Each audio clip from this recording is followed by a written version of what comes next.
purtroppo la Sicilia non ha ancora istituito la figura del garante dei diritti dell'infanzia e dell'adolescenza, o quantomeno, è meglio precisare, nell'agosto del 2012 la legge 47, una legge regionale, ha istituito questa figura, come ha istituito anche quella del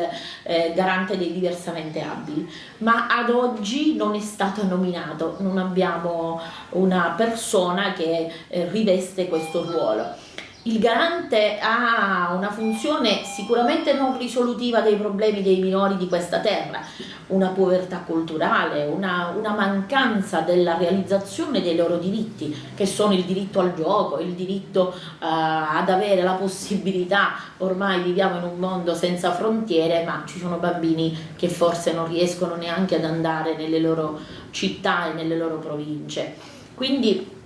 la funzione del garante è una funzione di tutela e di promozione dei diritti sia dei bambini che degli adolescenti, ma anche funzioni di vigilanza, può costituirsi parte civile in un giudizio, insomma, e soprattutto può anche,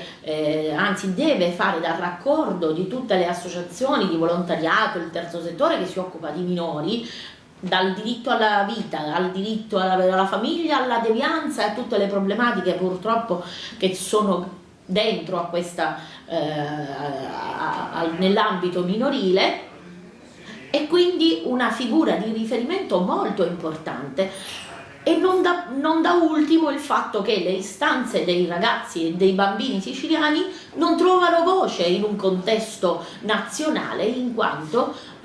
quando appunto il garante nazionale, che è il dottore Spadafora,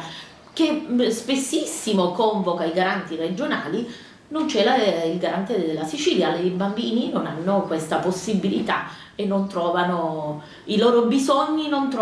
hanno voce.